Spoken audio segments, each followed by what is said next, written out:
This should be entertaining. Welcome back to the Omar the Barbarian podcast, where we talk about what is best in life. Today, I'm talking about Clickbait, the new 8-part miniseries on Netflix. Not going to bury the lead. It is very, very good, you all.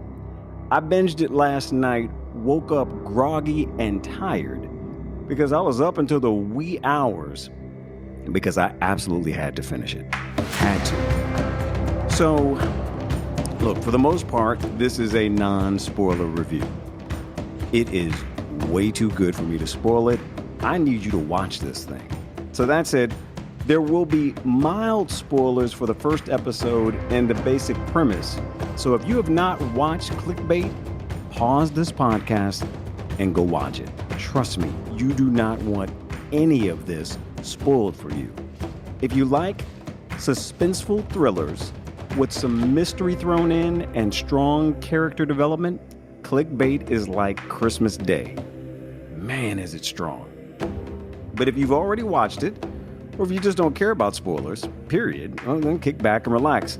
I'm going to tell you all of the reasons I enjoyed it, and hopefully that gets you to want to go and check it out for yourself. So, let's get right into it. What is Clickbait?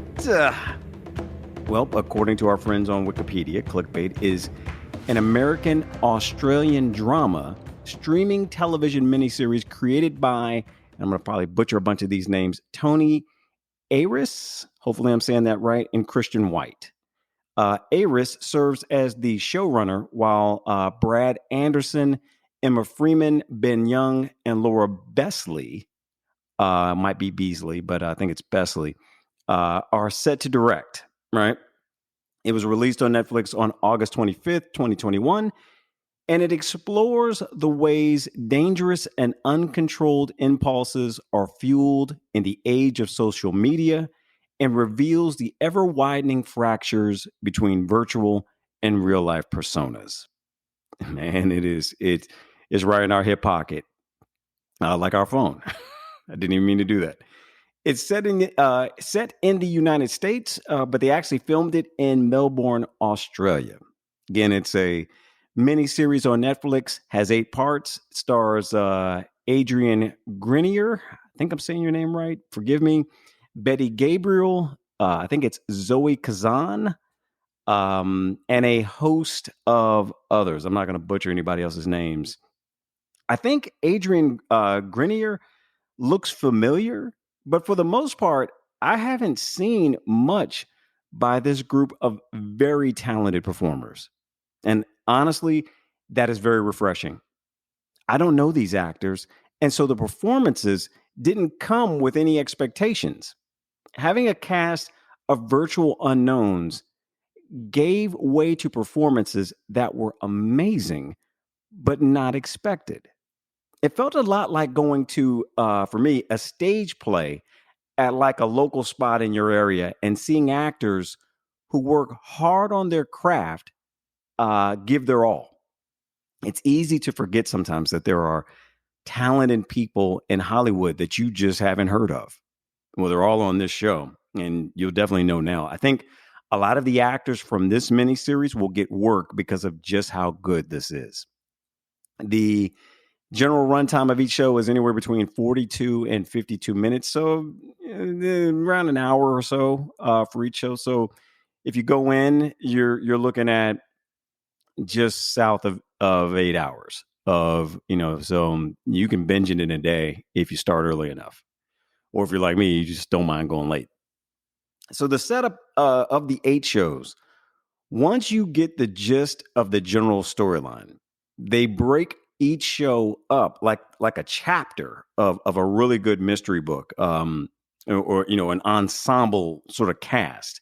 So think about like how Game of Thrones had, and I don't know if this really does this. I might be butchering this, so forgive me if you are a writer and you're like, it's not how that works. I'm trying to find a way to say this, but I feel like Game of Thrones had a bunch of characters that could be the protagonist given the circumstance. So this is a lot like that. Each character has sort of like an arc, that the episode switches the point of view to. And this sort of reminded me of that. So you get to view the story from the place where things left off in a previous episode, but from the perspective of a new character that is introduced in that episode. But you don't necessarily know who they are when you first meet them on screen. So, for example, episode 1 is called The Sister. So things take place from the point of view of the focal character's sister. Episode 2 is called The Detective. So things are from the detective's perspective. Episode 3 is The Wife, and so on. Now, what the heck is this story about, right? It's about a guy named Nick Brewer, who is played by Adrian Grenier. Or I think that, again, forgive me if I'm butchering this man's name. I probably am. He is a physical therapist for a professional, at least I think they're pros, women's volleyball team. Now, this felt odd initially because, to my knowledge, we don't have that in the United States. So because I know this is an Australian-US collaboration, this may have been an Australian thing that they were sort of shoehorning in to make it fit the story, but it doesn't detract from the main focus. If anything, it makes you kind of wish we had more opportunities like that for athletes, period, female or otherwise, who don't necessarily excel at the typical front-running American sports, football, basketball, what have you. It was nice. It was sort of a nice change of pace to say, wow, what if we had that where, someone's full-time gig could be playing women's volleyball professionally, so you typically only see this sort of thing around the Olympics or, in college sports, but it was sort of a nice change of pace to see that. So who is this dude, Nick, right? He is a devoted family man. He is in a racially mixed marriage. His wife, Sophie Brewer, is played amazingly by Betty Gabriel, who is stunningly attractive and is played up as such, which was really, really nice. Now, not attractive in the typical ways you see people propped up in a lot of these things. She's not Beyonce, nor she has to be. But that, to me, is what the show gets so right. You find yourself drawn to her or drawn to the other characters because of who they are and who they're written to be, not based on familiar beauty tropes that we've been force-fed, as a society. So this was really, really nice to see. It forces you to reassess your why. This show does this very well. You find your why and you go, well, why did, it forces you to ask yourself, well, why did I think that Beyonce was the standard and not Sophie Brewer? Because I'm finding myself attracted to you. And I'm surprised that I'm finding myself attracted to you, not because you're unattractive, but because I've seen so many other things that tell me that this is the standard for beauty, that I find myself having my own internal monologue as I watched it.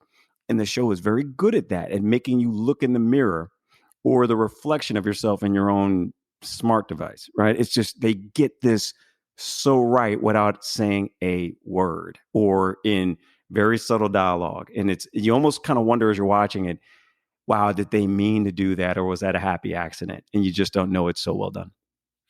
So, where was I? I've got to look at my notes. Okay. So, Nick and Sophie have 2 teen boys. Nick's sister, Pia, who takes front and center stage in the first episode, is played by, and I hope this is right, Zoe Kazan. It might be Zoe Kazan. And if any of you are listening to this, and I know you are, forgive me for butchering your names. So we get immediate tension as this mixed family sits down to celebrate Nick's mother's birthday, right? First episode. So through dialogue, we see the family dynamic. Pia wants her mom to know that she has contributed to the gift for her birthday and makes a show of this thing by saying, hey, mom, this is from all of us. All of us picked this out. But when her mom opens the gift, it's not the gift, apparently, that Nick, and Sophie had agreed to buy. So Pia reveals her personality by creating a scene and ruining the dinner by making much of the imagined slight. So Nick tells her, hey, chill out. And Pia blames Sophie, his wife. She's like, oh, this must have been Sophie's idea, wasn't it? It was her idea. And things kind of get tense and they escalate from there. Like Nick eventually kicks her out of his house and she goes home. Nothing unusual, right, about family drama. But it tells you a ton about these characters without an info dump of exposition. And the tension you get from the first few minutes holds your interest to get to the meat of the story. It is very well done. The next day, we go to work with Pia, who is a nurse. And one of the patients she has to give a shot to is watching this video online, right? And so the video is featuring a guy who is holding up signs that are written on white poster board. And they say things like, I abuse women, I killed a woman, etc. This guy has been beaten and has blood and bruising on his face. And the person who is showing Pia this video says that, hey, if the video gets 5 million views, then the people who kidnapped this dude are going to kill him. Now, what makes this thing interesting and where the show really reaches up and grabs you by the throat is when Pia realizes that the person in the video is her brother, Nick. And you're locked in from that moment. And so from there, the story unfolds and we have a mystery suspense thriller that is about as good as anything I have seen since Queen's Gambit debuted last year. Now, I liked a lot of things, but what did I love about this miniseries? Well, shoot, man, damn near everything. This show has very few sluggish moments. Everything drives the story forward, even if it ultimately isn't what they set things up to be. I mean, it is a mystery after all, so there's naturally going to be some baiting and switching and surprises, but everything has purpose. There's nothing that is wasted. The pacing is really, really good. You get deep dives on all of the primary characters, so you care about them, but not at the expense of the story moving forward. Characters who move from being the focal point in a particular chapter also maintain their importance, even when they are no longer the focal point of a particular chapter. And that's what this show gets so right. It feels like an adapted book that doesn't lose its book feel, even though it's clearly made for TV.